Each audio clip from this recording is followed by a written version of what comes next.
മുല്ലക്കാനയുടെ മലനിരകളെ തഴുകിയെത്തുന്ന കോടമഞ്ഞിന് എന്നും ഒരു പ്രത്യേകതയുണ്ടായിരുന്നു. അത് ശരീരത്തെയല്ല, മറിച്ച് മനസ്സിനെയാണ് നനച്ചിരുന്നത്. തേയിലത്തോട്ടങ്ങൾക്കിടയിലൂടെ പച്ചപ്പട്ടുവിരിച്ചതുപോലെ വളഞ്ഞുപുളഞ്ഞു പോകുന്ന വഴികൾ. ആ വഴികളിലൂടെ വർഷങ്ങൾക്ക് മുൻപ് ഒരു കാക്കിക്കുപ്പായക്കാരൻ തോളിലൊരു സഞ്ചിയും കൈയിലൊരു കറുത്ത കുടയുമായി നടന്നുപോയിരുന്നു. ആ ഗ്രാമത്തിന്റെ ജീവശ്വാസമായിരുന്ന വിലാസമില്ലാത്ത കത്തുകൾക്ക് പോലും ഉടമസ്ഥരെ കണ്ടെത്തിയുന്ന പോസ്റ്റ്മാൻ മാധവൻ. ഇന്ന് ആ പഴയ ഓടുമേഞ്ഞ വീടിന്റെ ഉമ്മറത്തിരുന്ന് രവി കാലം മായ്ക്കാത്ത ചില സത്യങ്ങളെ അഭിമുഖീകരിക്കുകയാണ്. മുറ്റത്തെ മാവിൻകൊമ്പിൽ നിന്ന് ഒരു ഉണങ്ങിയ ഇല കാറ്റിൽ ആടിയുലഞ്ഞ് ഒരു നെടുവീർപ്പ് പോലെ താഴേക്ക് വീണു. അത് അപ്പനെപ്പോലെ ആയിരുന്നു. ഒച്ചപ്പാടുകളില്ലാതെ, ആരോടും പരാതിയില്ലാതെ, സ്വന്തം കടമകൾ തീർത്ത് മണ്ണിലേക്ക് മടങ്ങിയ ഒരു പാവം മനുഷ്യൻ. പുറത്ത് കോടമഞ്ഞ് കനക്കുന്നുണ്ടായിരുന്നു. ഒപ്പം രവിയുടെ ഉള്ളിൽ കുറ്റബോധത്തിന്റെ തണുപ്പും. മരണം ഒരു വല്ലാത്ത നിശബ്ദതയാണ് ബാക്കിവെക്കുന്നത്. അപ്പൻ മരിച്ചിട്ട് ഒരാഴ്ച കഴിഞ്ഞിരിക്കുന്നു. ആ വീടിന്റെ ഓരോ കോണിലും, ജനൽപ്പാളികളിലും, പഴയ ചാരുകസേരയിലും അപ്പന്റെ അദൃശ്യമായ സാന്നിധ്യമുണ്ടായിരുന്നു. മരണാനന്തര ചടങ്ങുകൾക്ക് ശേഷം ബന്ധുക്കൾ ഓരോരുത്തരായി പിരിഞ്ഞുപോയപ്പോൾ വീട് വല്ലാതെ ശൂന്യമായി.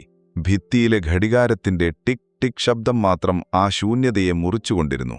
അത് അപ്പന്റെ ഹൃദയമിടിപ്പ് പോലെ തോന്നിപ്പിച്ചു. രവി അപ്പന്റെ മുറി വൃത്തിയാക്കുകയായിരുന്നു. കാലപ്പഴക്കം കൊണ്ട് നിറം മങ്ങിയ ചുമരുകൾ, അവിടെ തൂക്കിയിട്ടിരിക്കുന്ന ദിവസങ്ങൾ കീറാത്ത പഴയൊരു കലണ്ടർ. അലമാരയുടെ തുരുമ്പിച്ച പിടിയിൽ പിടിച്ചപ്പോൾ അതൊന്ന് ഞരങ്ങി.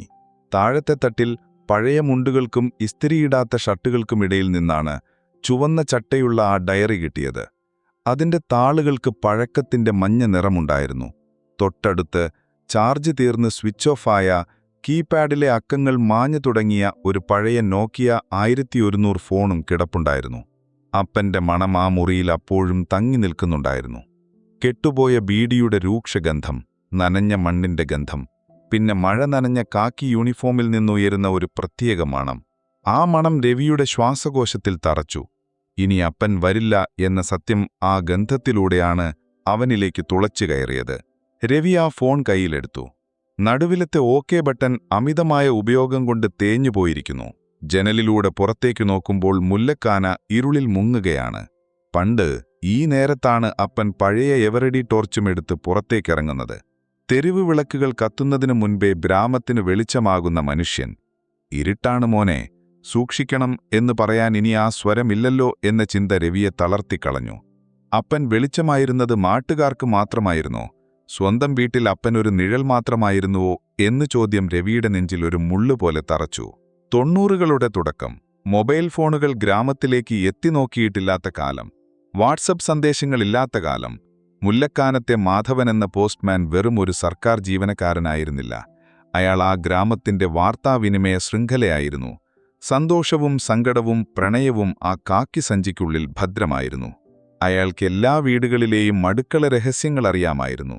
ഗൾഫിൽ നിന്ന് വരുന്ന കത്തുകൾ വായിക്കാൻ അറിയാത്ത നബീസുമ്മയ്ക്കും ജാനകിയമ്മയ്ക്കും അത് വായിച്ചു കൊടുക്കുമ്പോൾ മാധവന്റെ ശബ്ദത്തിൽ വല്ലാത്തൊരാർദ്രതയുണ്ടാകും.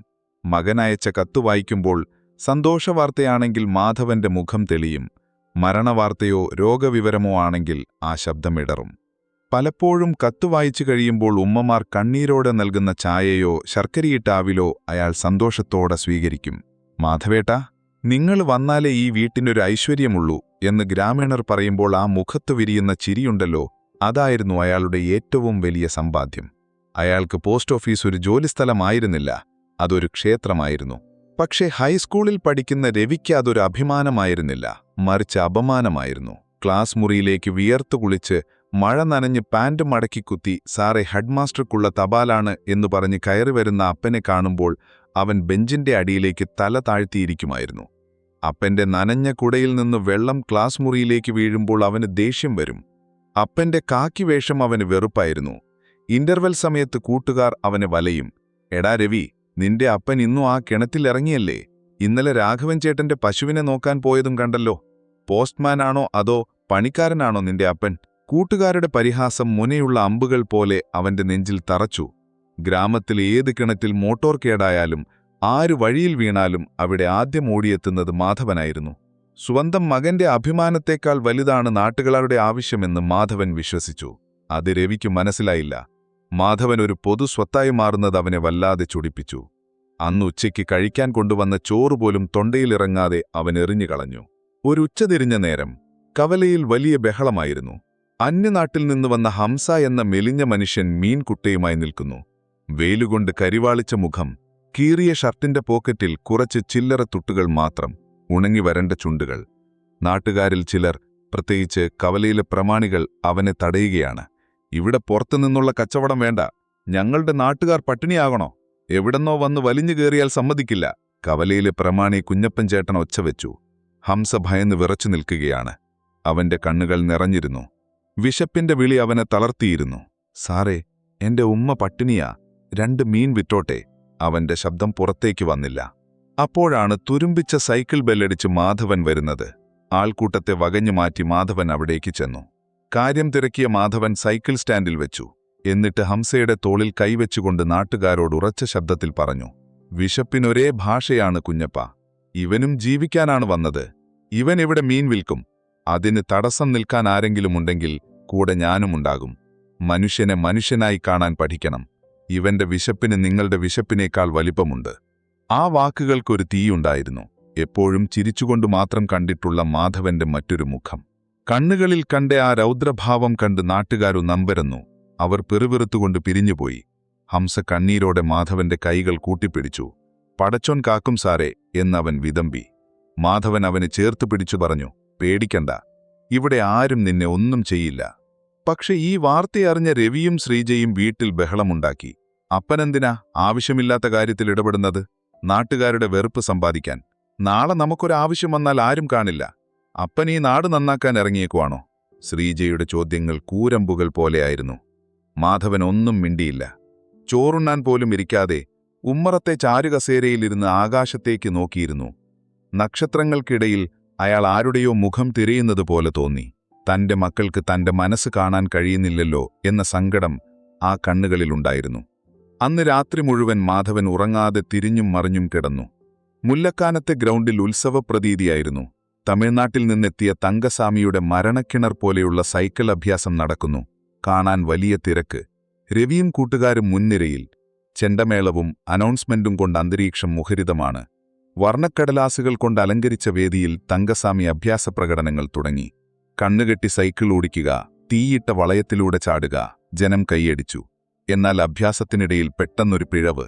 സൈക്കിളിന്റെ ചെയിൻ ജാമായി ബാലൻസ് തെറ്റി തങ്കസ്വാമി 10 അടി ഉയരത്തിൽ നിന്ന് താഴേക്ക് വീണു.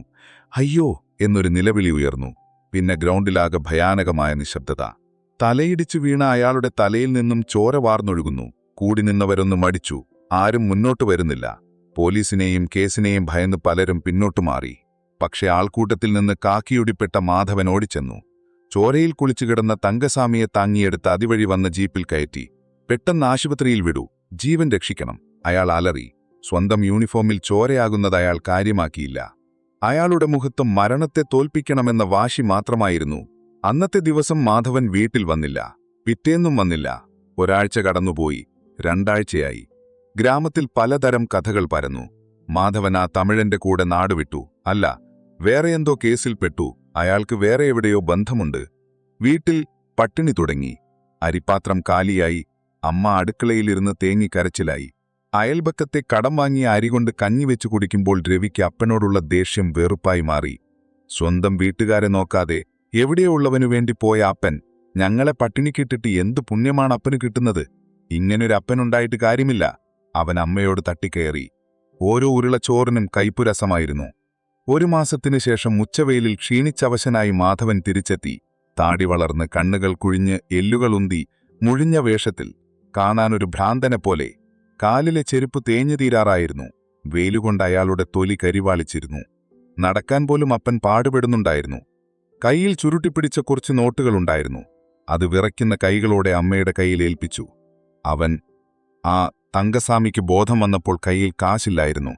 ആശുപത്രി ബില്ലടയ്ക്കാൻ ഞാൻ തമിഴ്നാട്ടിലെ തെരുവുകളിൽ സൈക്കിൾ അഭ്യാസം നടത്തി. പണ്ട് പഠിച്ച വിദ്യകൾ. മാധവൻ കിതപ്പോടെ എന്നാൽ ആവേശത്തോടെ പറഞ്ഞു.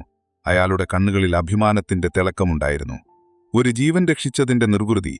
താൻ അനുഭവിച്ച കഷ്ടപ്പാടുകൾ അയാൾക്കൊരു പ്രശ്നമേ ആയിരുന്നില്ല. തമിഴ്നാട്ടിലെ പൊരുവയിലത്ത് ഒരു നേരത്തെ ആഹാരത്തിനു വേണ്ടി സൈക്കിൾ ചവിട്ടുമ്പോഴും അയാളുടെ മനസ്സിൽ ആ പാവം തങ്കസ്വാമിയുടെ ജീവൻ മാത്രമായിരുന്നു. പക്ഷേ രവിയും ശ്രീജയും അത് പുച്ഛത്തോടെയാണ് കേട്ടത്. അവരുടെ കണ്ണുകളിൽ വിശപ്പും അപമാനവും മാത്രമേ ഉണ്ടായിരുന്നുള്ളൂ. അപ്പൻ വെറുതെ വീരവാദം പറയുകയാണ്. ഈ വയസ്സുകാലത്ത് സൈക്കിൾ അഭ്യാസം നടത്തിയെന്നോ? കള്ളം പറയാനും വേണൊരതിരൊക്കെ. എവിടെയെങ്കിലും പോയി കറങ്ങി നടന്നിട്ട് വന്നിരിക്കുന്നു. നാട്ടുകാരുടെ മുന്നിൽ തലയുയർത്തി നടക്കാൻ പറ്റാത്ത അവസ്ഥയിലാക്കി. രവി ആക്രോശിച്ചു. മക്കളുടെ പരിഹാസം കേട്ടപ്പോൾ ആവേശത്തോടെ കഥ പറയാൻ തുടങ്ങിയ മാധവൻ വെയിലേറ്റ വാടിയ പൂവ് പോലെ തലതാഴ്ത്തി. ആ സത്യം അവിടെ മരിച്ചു വീണു. അയാൾ പിന്നെ അതിനെക്കുറിച്ച് മിണ്ടിയില്ല. നിങ്ങൾ വിശ്വസിച്ചില്ലെങ്കിലും ദൈവം കണ്ടല്ലോ എന്നുപോലും അയാൾ പറഞ്ഞില്ല. ആ മുറിവ് അയാളുടെ മനസ്സിൽ ഉണങ്ങാത്ത വ്രണമായി മാറി. അന്നുമുതൽ മാധവൻ വീട്ടിൽ അധികം സംസാരിക്കാതായി. ഒരു നിഴൽ പോലെ അയാൾ ആ വീട്ടിൽ ഒതുങ്ങി. സ്വന്തം മക്കൾക്ക് തന്നെ വിശ്വാസമില്ലെങ്കിൽ പിന്നെ ആർക്കാണ് തന്നെ മനസ്സിലാവുക എന്ന തിരിച്ചറിവ് അയാളെ തളർത്തിയിരുന്നു. കാലം മാറി. ടെക്നോളജി ഗ്രാമങ്ങളെ വിഴുങ്ങി. കത്തുകൾ കുറഞ്ഞു. പോസ്റ്റ്മാന്റെ വരവ് ആരും കാത്തു നിൽക്കാതായി. ശ്രീജയുടെ കല്യാണം കഴിഞ്ഞു. രവിക്ക് നഗരത്തിൽ വലിയൊരു കമ്പനിയിൽ ജോലി കിട്ടി. വീട്ടിൽ ലാൻഡ് ഫോൺ വന്നു, പിന്നെ മൊബൈൽ ഫോണുകളും. ശ്രീജയുടെ ഭർത്താവ് ഗൾഫിൽ നിന്ന് അയച്ചുകൊടുത്ത ടച്ച് സ്ക്രീൻ മൊബൈൽ ഫോൺ കണ്ടപ്പോൾ മാധവന്റെ കണ്ണുകളിൽ ഒരു കുട്ടിയുടെ കൗതുകമായിരുന്നു. അയാളത് തൊട്ടുനോക്കാൻ ഭയന്നു. ഇതൊക്കെ വലിയ വലിയ ആളുകൾക്കുള്ളതല്ലേ എന്ന് അയാൾ വിചാരിച്ചു. എങ്കിലും ഒരു ദിവസം അയാൾ രവിയോട് ചോദിച്ചു, എനിക്കും വേണം ഒരെണ്ണം, മക്കളെ ഒന്ന് വിളിക്കാൻ. രവി ദൂരെയാകുമ്പോൾ ശബ്ദമെങ്കിലും കേൾക്കാമല്ലോ, തനിച്ചിരിക്കുമ്പോൾ ഒരു പേടിയാ. മക്കൾ ചിരിച്ചെങ്കിലും അവസാനം രവി അപ്പന് ഒരു നോക്കിയ 1100 വാങ്ങി നൽകി. നീല നിറമുള്ള ബാക്ക് കവറുള്ള ഒരു ചെറിയ ഫോൺ. ടോർച്ച് ലൈറ്റുള്ള ആ ഫോൺ മാധവന് വലിയൊരു അത്ഭുതമായിരുന്നു. അയാളത് സ്വന്തം കുഞ്ഞിനെപ്പോലെ കൊണ്ടു നടന്നു. രാത്രിയിൽ തലയണയുടെ അടിയിൽ വെച്ചാണ് ഉറങ്ങിയിരുന്നത്. ഇടയ്ക്കിടെ എടുത്തു നോക്കും അതിൽ റേഞ്ച് ഉണ്ടോ എന്ന്. ആ ഫോൺ അയാളുടെ ഒറ്റപ്പെടലിനുള്ള മരുന്നായിരുന്നു. പക്ഷേ ആ ചെറിയ ഉപകരണം മാധവന് വലിയൊരു കടമ്പയായിരുന്നു. പച്ച ബട്ടൺ അമർത്തിയാൽ ഫോൺ എടുക്കാം, ചുവപ്പമർത്തിയാൽ കട്ട് ചെയ്യാം. ഇത് പഠിക്കാൻ മാധവന് മാസങ്ങളെടുത്തു. വിറയ്ക്കുന്ന കൈവിരലുകൾ പലപ്പോഴും ചതിച്ചു. അക്ഷരങ്ങൾ വായിക്കാൻ കണ്ണട വയ്ക്കണം, എന്നാൽ കണ്ണട വയ്ക്കാൻ ഓർമ്മയുണ്ടാവില്ല. പലപ്പോഴും രവി തിരക്കിലായിരിക്കുമ്പോൾ അപ്പൻ വിളിക്കും. അബദ്ധത്തിൽ സ്പീക്കർ ഓണാക്കും, അല്ലെങ്കിൽ സംസാരിക്കുന്നതിനു മുൻപേ കട്ടാക്കി കളയും. ചിലപ്പോൾ വെറുതെ മിസ് കോൾ പോകും. ഓഫീസിൽ തിരക്കിനിടയിൽ ഫോൺ ബെല്ലടിക്കുമ്പോൾ രവി ദേഷ്യപ്പെടും. ഇത്രയും വയസ്സായിട്ടും ഇതൊന്നും പഠിക്കാൻ മേലേ? ഇതിലും ഭേദം അപ്പൻ ഫോൺ ഉപയോഗിക്കാതിരിക്കുന്നതാ, വെറുതെ മനുഷ്യനെ മെനക്കെടുത്താൻ. എനിക്ക് തിരക്കാണ്, വെക്കൂ. രവിയുടെ ശബ്ദത്തിലെ ക്രൂരത മാധവനെ വേദനിപ്പിച്ചു. അപ്പൻ മറുപടി പറയില്ല. ക്ഷമിക്കടാ മോനെ എന്ന് പതുക്കെ പറയും. ആ ശബ്ദത്തിലെ ഇടർച്ച രവി ശ്രദ്ധിച്ചില്ല. ഫോൺ കട്ട് ചെയ്ത ശേഷം മാധവൻ മണിക്കൂറുകളോളം ആ ഫോണിലേക്ക് നോക്കിയിരിക്കും. രാത്രികളിൽ ആരും കാണാതെ ഡയറിയിൽ വലിയ അക്ഷരത്തിൽ എഴുതിയ മക്കളുടെ നമ്പറുകൾ നോക്കി ഫോണിലെ അക്കങ്ങളിൽ വിരലോടിച്ച് അയാളിരിക്കും. വിളിക്കാൻ ആഗ്രഹമുണ്ടാകും, പക്ഷെ മകൻ ദേഷ്യപ്പെടുമോ എന്ന ഭയം അയാളെ തടഞ്ഞിരുന്നു. ആ ഫോൺ സ്ക്രീനിലെ വെളിച്ചം മാത്രമായിരുന്നു പല രാത്രികളിലും മാധവന് കൂട്ട്. സ്പീക്കറിലൂടെ മകന്റെ ശബ്ദം കേൾക്കാൻ അയാൾ കൊതിച്ചിരുന്നു, പക്ഷെ കേൾക്കുന്നത് ശകാരവാക്കുകൾ മാത്രമായിരുന്നു. വർഷങ്ങൾക്ക് ശേഷം ഒരു ദിവസം ഉച്ചയ്ക്ക് ഒരു 3 ചക്ര വണ്ടി മുല്ലക്കാനത്തെ വീടിന്റെ മുറ്റത്തെത്തി. അതിൽ നിന്ന് ഒരു മനുഷ്യൻ ഊന്നുവടിയുടെ സഹായത്തോടെ ഇറങ്ങി. അത് തങ്കസ്വാമിയായിരുന്നു. അയാളുടെ ഒരു കാൽ മുറിച്ചു മാറ്റിയിരുന്നു. നരച്ച മുടിയും ചുളിവി വീണ മുഖവും അയാളെ തിരിച്ചറിയാൻ പ്രയാസമാക്കി. അയാൾ മാധവനെ കണ്ടതും വണ്ടിയിൽ നിന്നിറങ്ങി ഇഴഞ്ഞു ചെന്ന് കാലിൽ വീണ് കരഞ്ഞു. മാധവൻ അയാളെ പിടിച്ചെഴുന്നേൽപ്പിച്ചു. ദൈവമേ, അന്ന് സാറില്ലായിരുന്നെങ്കിൽ ഞാൻ ചത്തുപോയേനെ. അന്ന് തെരുവിൽ അഭ്യാസം നടത്തി സാറ് പട്ടിണി കിടന്നുണ്ടാക്കിയ കാശുകൊണ്ടാണ് എന്റെ ഓപ്പറേഷൻ നടന്നത്. എന്റെ മക്കൾക്ക് ഇന്നൊരപ്പനുണ്ടെങ്കിൽ അത് സാറ് കാരണമാണ്. ഈ മനുഷ്യൻ ദൈവമാണ് സാറേ. അന്ന് സാർ അത്രയും കഷ്ടപ്പെട്ട് പൈസ തന്നില്ലായിരുന്നെങ്കിൽ ആശുപത്രിയിൽ വെച്ച് ഞാൻ തീർന്നുപോയേനെ. വീട്ടിന്റെ വരാന്തയിൽ നിൽക്കുകയായിരുന്ന രവിയും ശ്രീജയും തറഞ്ഞുപോയി. അപ്പൻ അന്ന് പറഞ്ഞത് കള്ളമായിരുന്നില്ല, വീരവാദമായിരുന്നില്ല, അതൊരു ത്യാഗമായിരുന്നു. ആരും അറിയാതെ പോയ വലിയൊരു ത്യാഗം. തങ്ങൾ അന്ന് അച്ഛനെ പരിഹസിച്ച വാക്കുകൾ അവരുടെ കാതുകളിൽ മുഴങ്ങി. സ്വന്തം അച്ഛന്റെ മഹത്വം തിരിച്ചറിയാൻ ഒരന്യനാട്ടുകാരൻ വരേണ്ടി വന്നു എന്നത് അവരെ ലജ്ജിപ്പിച്ചു. രവി അപ്പനെ നോക്കി. മാധവൻ പഴയതുപോലെ ചിരിച്ചു. പല്ലില്ലാത്ത മോണകാട്ടിയുള്ള ആ നിഷ്കളങ്കമായ ചിരിയിൽ ഇനിയെങ്കിലും വിശ്വസിച്ചല്ലോ എന്നൊരു ഭാവമുണ്ടായിരുന്നു. എന്നാൽ അപ്പോഴേക്കും അച്ഛനും മക്കളും തമ്മിലുള്ള ദൂരം ഒരുപാട് കൂടിയിരുന്നു. മാപ്പ് ചോദിക്കാൻ രവിക്ക് നാവു പൊങ്ങിയില്ല. വാക്കുകൾ തൊണ്ടയിൽ കുരുങ്ങി. മാധവൻ അപ്പോഴും ഒന്നും പറഞ്ഞില്ല. ആ മൗനം രവിയെ കൂടുതൽ വേദനിപ്പിച്ചു. വർത്തമാനകാലം. രവി ആ പഴയ നോക്കിയ ഫോൺ ചാർജിലിട്ടു. കുറച്ചുനേരം കഴിഞ്ഞപ്പോൾ അത് പരിചിതമായ ശബ്ദത്തോടെ ഓണായി. സ്ക്രീനിൽ മങ്ങിയ വെളിച്ചം തെളിഞ്ഞു. ഇൻസേർട്ട് സിം എന്ന് കാണിക്കുന്നതിനു മുൻപേ അവൻ കോൾ ലോഗ്സ് പരതി. കയ്യിലെ പഴയ ഡയറി അവൻ തുറന്നു. വിറയ്ക്കുന്ന കൈപ്പടയിൽ എഴുതിയ പേരുകൾ: രവിമോൻ, ഓഫീസ്, ശ്രീജ മകൾ, ഹംസ, മീൻ, തങ്കസാമി. ഓരോ പേരിനും താഴെ വലിയ അക്ഷരത്തിൽ നമ്പറുകൾ, മറന്നുപോകാതിരിക്കാൻ എഴുതിവെച്ച മരിവിലാസങ്ങൾ. അക്ഷരങ്ങൾ പലതും കണ്ണീർ വീണ് പടർന്നിരുന്നു. ചിലയിടങ്ങളിൽ പേനയുടെ മഷി പടർന്ന് പേരുകൾ അവ്യക്തമായിരുന്നു. ഒരുപക്ഷെ അപ്പന്റെ കണ്ണീർ വീണതാകാം. അപ്പൻ പലതവണ വിളിക്കാൻ ആഗ്രഹിച്ച് ഡയറിയിൽ കുറിച്ചിട്ട് നമ്പറുകൾ. അവൻ ഫോണിലെ കോൾ ലോഗ്സ് എടുത്തു. അവിടെ കണ്ട കാഴ്ച രവിയുടെ നെഞ്ച് തകർത്തു. ഔട്ട്ഗോയിങ് കോളുകളിൽ നിറയെ രവിയുടെ പേരു മാത്രം. രവിമോൻ, രവിമോൻ, രവിമോൻ. നൂറുകണക്കിന് തവണ. സമയം നോക്കുമ്പോൾ പലതും രാത്രി വൈകിയും ഉച്ചയ്ക്ക് രവിക്ക് തിരക്കുള്ള സമയങ്ങളിലുമാണ്. പക്ഷേ ഒന്നും കണക്റ്റായിട്ടില്ല. എല്ലാം കോൾ ഫെയിൽഡ് അല്ലെങ്കിൽ വെറുതെ ഡയൽ ചെയ്ത് റിങ് പോകുന്നതിനു മുൻപേ കട്ടാക്കിയവയാണ്. വിളിക്കാൻ അറിയാതെ അല്ലെങ്കിൽ വിളിച്ചാൽ മകൻ ദേഷ്യപ്പെടുമോ എന്ന് ഭയന്ന് നമ്പറുകൾ ഡയൽ ചെയ്ത് പച്ച ബട്ടൺ അമർത്താൻ ധൈര്യമില്ലാതെ നോക്കിയിരുന്ന അപ്പന്റെ മുഖം രവിയുടെ മനസ്സിൽ തെളിഞ്ഞു. ഒന്നും മിണ്ടണമെന്ന് തോന്നുമ്പോൾ ഞാൻ ഈ നമ്പറുകൾ നോക്കിയിരിക്കും മോനെ എന്ന് അപ്പൻ ഒരിക്കൽ പറയാതെ പറഞ്ഞത് രവി ഓർത്തു. ഓരോ കോൾ ഫീൽഡും അപ്പന്റെ ഓരോ നിശബ്ദമായ കരച്ചിലായിരുന്നു. അവൻ ആ ഡയറി നെഞ്ചോട് ചേർത്ത് പിടിച്ചു. അപ്പന്റെ വിറയ്ക്കുന്ന കൈകൾ തന്നെ തൊടുന്നതുപോലെ അവന് തോന്നി. ആ ഡയൽ ലിസ്റ്റിലെ ഓരോ പേരും, വിളിക്കാൻ കഴിയാതെ പോയ ഓരോ വിളിയും അപ്പന്റെ ഏകാന്തതയുടെ ആഴം അവനെ ബോധ്യപ്പെടുത്തി. പുറത്ത് കോടമഞ്ഞു മാറി തുടങ്ങിയിരുന്നു. സൂര്യരശ്മികൾ തേയിലത്തോട്ടങ്ങളെ പൊതിഞ്ഞു. ആ ചെറിയ മുറിയിൽ രവി ഒറ്റയ്ക്കായിരുന്നു. പക്ഷെ ആ നിമിഷം അയാൾക്ക് ചുറ്റും അപ്പന്റെ ഓർമ്മകൾ തിങ്ങി നിറഞ്ഞു. രവി കയ്യിലിരുന്ന് നോക്കിയ ഫോൺ നെഞ്ചോട് ചേർത്ത് പിടിച്ചു പൊട്ടിക്കരഞ്ഞു. അപ്പന്റെ നെഞ്ചിന്റെ ചൂട് ആ ഫോണിൽ ബാക്കിയുണ്ടോ? ഇല്ല, അത് തണുത്തിരുന്നു. രവിയുടെ മനസ്സുപോലെ തന്നെ. പറയാതെ പോയ വാക്കുകളുടെ, കേൾക്കാതെ പോയ ശബ്ദങ്ങളുടെ ഭാരം ആ മുറിയിൽ ഘനീകരിച്ചു നിന്നു. ഒരു തവണ, ഒരേ ഒരു തവണ കൂടി അപ്പൻ വിളിച്ചിരുന്നെങ്കിൽ രവി വെറുതെ ആഗ്രഹിച്ചുപോയി. പക്ഷേ കാലം ആർക്കും രണ്ടാമതൊരവസരം നൽകാറില്ലല്ലോ. കോൾ ഫെയിൽഡ് എന്ന് എഴുതി കാണിച്ച ആ സ്ക്രീൻ രവിയുടെ ജീവിതത്തിലെ പരാജയപ്പെട്ട ബന്ധങ്ങളുടെ സാക്ഷ്യപത്രമായിരുന്നു.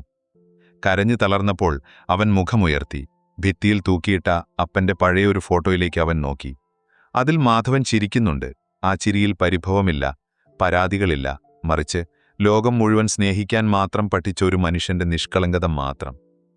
അവൻ സാവധാനം എഴുന്നേറ്റു. അലമാരയുടെ മുകളിൽ പൊടി പിടിച്ചു കിടന്ന അപ്പന്റെ പഴയ എവറിഡി ടോർച്ച് എടുത്തു. അതിന്റെ സ്വിച്ച് ഒന്നനക്കിയപ്പോൾ മങ്ങിയ മഞ്ഞ നിറമുള്ള ഒരു വെളിച്ചം തെളിഞ്ഞു. ബാറ്ററി കുറവാണ്. വെളിച്ചം വിറയ്ക്കുന്നുണ്ട്. എങ്കിലും കൂരിരുട്ടിൽ വഴി നടക്കാൻ അത് മതിയാകും. അപ്പൻ തെളിച്ച വെളിച്ചം. രവി ആ ഡയറി മടക്കി ഷർട്ടിന്റെ പോക്കറ്റിലിട്ടു. അപ്പന്റെ കാക്കി സഞ്ചി തോളിലിട്ടു. അതിന് വല്ലാത്തൊരു ഭാരമുണ്ടായിരുന്നു. കത്തുകളുടെ ഭാരമല്ല, അപ്പൻ ചുമന്ന ജീവിതഭാരങ്ങളുടെ, ത്യാഗങ്ങളുടെ കനം. അവൻ ഉമ്മറപ്പടി ഇറങ്ങി മുറ്റത്തേക്ക് കാലെടുത്തു വെച്ചു. കോടമഞ്ഞ് പൂർണ്ണമായും മാറിയിട്ടില്ല. മുല്ലയ്ക്കാനത്തെ മലനിരകൾ മഞ്ഞിൽ കുളിച്ചു നിൽക്കുന്നു. തണുത്ത കാറ്റ് അവന്റെ മുഖത്തടിച്ചു. ആ കാറ്റിൽ തേയിലയുടെയും ഏലത്തിന്റെയും ഗന്ധമുണ്ടായിരുന്നു. പണ്ട് അപ്പൻ എന്നും പുലർച്ചെ ശ്വസിച്ചിരുന്ന അതേ വായു. ഇനി മുല്ലയ്ക്കാനത്തെ വഴികളിൽ മാധവനില്ല. ആ തുരുമ്പിച്ച സൈക്കിൾ ബെല്ലിന്റെ ഒച്ച ഇനി കേൾക്കില്ല. പക്ഷെ അയാൾ ബാക്കിവെച്ച സ്നേഹം ആ ഡയറിയിലെ താളുകളിലും ആ പഴയ ഫോണിലും ഓരോ ഗ്രാമീണന്റെ ഉള്ളിലുമുണ്ടായിരുന്നു. അപ്പാ, വൈകിപ്പോയി, ഒരുപാട് വൈകിപ്പോയി എന്ന് രവി വിതമ്പിലോടെ വിളിച്ചു. ആ വിളി കേൾക്കാൻ ഇനി ആ കാതുകളില്ല. ആ വിളി മുല്ലയ്ക്കാനത്തെ മലനിരകളിൽ തട്ടി പ്രതിധ്വനിച്ചു, ഒരു പ്രാർത്ഥന പോലെ. അവൻ കണ്ണീർ തുടച്ചു. ഇനി കരയുകയല്ല വേണ്ടത്. അപ്പൻ ബാക്കിവെച്ച വഴികളിലൂടെ നടക്കുകയാണ് വേണ്ടത്. ഹംസയെ കാണണം, തങ്കസാമിയെ കാണണം. അവർക്കൊക്കെ പറയാനുണ്ടാകും താൻ കേൾക്കാതെ പോയ, അല്ലെങ്കിൽ കേൾക്കാൻ കൂട്ടാക്കാതെ പോയ തന്റെ അപ്പന്റെ കഥകൾ. അത് വെറും കഥകളല്ല, ജീവിതമായിരുന്നു. ആ ജീവിതം ഇനി താൻ അറിയണം. അപ്പനെ സ്നേഹിച്ച മനുഷ്യരിലൂടെ അപ്പനെ തിരിച്ചു പിടിക്കണം. കിഴക്ക് വെള്ളകീറി തുടങ്ങിയിരുന്നു. പുതിയൊരു സൂര്യൻ മുല്ലയ്ക്കാനത്തെ മലനിരകൾക്ക് മുകളിൽ ഉദിച്ചുയരുന്നു. അപ്പന്റെ ടോർച്ച് ഓഫ് ചെയ്ത് രവി മുന്നോട്ട് നടന്നു. അവന്റെ നിഴൽ മണ്ണിൽ നീണ്ടുനിന്നു. അത് അപ്പന്റെ നിഴലാണോ എന്ന് തോന്നിപ്പോകും വിധം അവൻ ആ പഴയ വഴികളിലൂടെ ഉറച്ച കാലടികളോടെ നടന്നു തുടങ്ങി. ആ യാത്ര വെറുമൊരു നടത്തമായിരുന്നില്ല, മറിച്ച് ഒരു മകൻ അച്ഛനിലേക്ക്, സ്വന്തം വേരുകളിലേക്കുള്ള തിരിച്ചുവരവായിരുന്നു.